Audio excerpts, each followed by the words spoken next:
வணக்கங்க. நாம கொஞ்சமா ஒரு செரவுக்கு ஆவற மாரி சேனக்கிழங்கு போட்டிருந்தோம் இல்லைங்களா? இன்னைக்கு அதுதாங்க ஓட்டி பொறுக்கிட்டு இருக்கோம். வாங்க பார்க்கலாம்.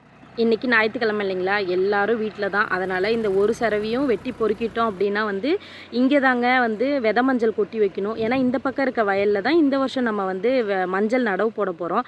அதனால இந்த செரவ காலி பண்ணா தான் அடுத்தடுத்த வேல வந்து செய்றதுக்கு ஈஸியா இருக்குங்க.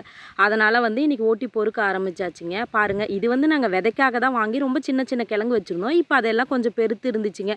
இந்த முறை வந்து கொஞ்சம் அதிகமா வச்சுக்கலாம் அப்படிங்கிறதுக்காக. எப்பயுமே விதை பொருள் வாங்கும்போது கொஞ்சமா வாங்கி நம்ம வச்சு அதுக்கப்புறம் பெருக்கிக்கிறது தாங்க நல்லது.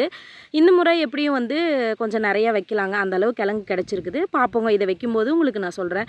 நாம வச்சிருக்கிறது பார்த்தீங்கன்னா, இந்த சேனக்கிழங்கு அப்புறம் வந்து பிடிக்கரணை சொல்லுவோம் இல்லைங்களா? அது 2மே வச்சிருக்கோம்.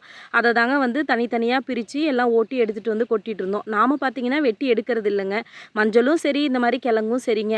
5 கலப்பையில பார்த்தீங்கன்னா, பின்னாடி இருக்க அந்த 3 கலப்பையும் வந்து கழட்டிட்டு உள்ளார இருக்க அந்த 2 பல்லுலயே ஓட்டி எடுத்துருவோங்க. அப்புறம் பார்த்தீங்கன்னா, குறுக்கு சால் ஓட்டுனோம் அப்படின்னா, மிச்சம் இருக்கிறது, தப்பி இருக்கிறதுமே ஓட்டி பொறுக்கிர்லாங்க. அத தாங்க எல்லாரும் வந்து இன்னைக்கு ஓட்டி பொறுக்கிட்டு இருந்தோம். காலையிலேயே பிள்ளைங்க எல்லாருமே வந்து வேலை செய்ய ஆரம்பிச்சுட்டோங்க. வெயில் ஏற ஏற பிள்ளைங்களால தாக்கு பிடிக்க முடியலைங்க. அவிங்கலாம் வீட்டுக்கு போயிட்டாங்க. நாங்க எல்லாமே வந்து ஓட்டி எடுத்து இன்னைக்கு இந்த வேலைய முடிக்கணும்னு சொல்லி மதியானத்துக்குள்ள இந்த வேலைய முடிச்சாச்சுங்க. இந்த செரவு பக்கத்திலேயே தாங்க ஒரு அவுத்தி மரம் இருந்துச்சு. அதில பார்த்தீங்கன்னா, நெறைய காய் வந்துருந்துச்சுங்க. சரி எடுத்து வச்சோம் அப்டின்னா, இந்த வாரி சைட்லலாம் போட்டு விட்டோம்னா வந்து ஆட்டுக்கு, மாட்டுக்கு எதுக்கு வேணா பயன்படுத்திக்கலான்னு சொல்லி, அந்த விதையெல்லாம் எடுத்து அறுத்து கொண்டாந்து வச்சாச்சுங்க. தார் பார்த்தீங்கன்னா, எல்லாம் வந்து இப்போ கொஞ்சம் காத்தடி காலமா இருக்குதுங்க. அதனால நெறைய தார் ஒடிஞ்சு விழுவுதுங்க. அதனால அதையெல்லாம் கடையில குடுத்துடலான்னு வெட்டி எடுத்து வச்சாச்சுங்க. இந்த செரவோட ஓரத்தில தாங்க அப்படியே கரையில ஏறட்டும்னு சொல்லி, இந்த பூசணி வந்து போட்டிருந்தோங்க. நாங்க இத வந்து மஞ்ச பூசணின்னு சொல்லுவோங்க. நீங்க என்ன சொல்லுவீங்கன்னு முடிஞ்சா கமெண்ட்ல சொல்லிட்டு போங்க.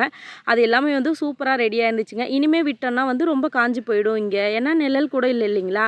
அதனால இதையும் வந்து எல்லாம் எடுத்துடலான்னு சொல்லி எடுத்துட்டு வந்தாச்சுங்க. 6 காய் இருந்துச்சு. இந்த வேலையெல்லாம் நம்ம செஞ்சு முடிக்கும்போதே பால் கறக்க நேரம் ஆயிடுச்சுங்க. இங்கெல்லாம் பால்கார் பார்த்தீங்கன்னா, மதியானம் 2:30க்கு வந்துருவாங்கங்க. சரின்னு வந்து பால் கறந்து அந்த வேலைய முடிச்சு விட்டாச்சுங்க. இவ தாங்க நம்ம மயிலு. இப்ப மாடு பக்கமா கண்ணு போட்டுருந்துச்சு இல்லைங்களா? அந்த கன்னுக்குட்டி தாங்க. எங்களோட சண்டேவ நாங்க நெனச்ச மாரியே எல்லா வேலையும் செஞ்சு சூப்பரா முடிச்சாச்சுங்க.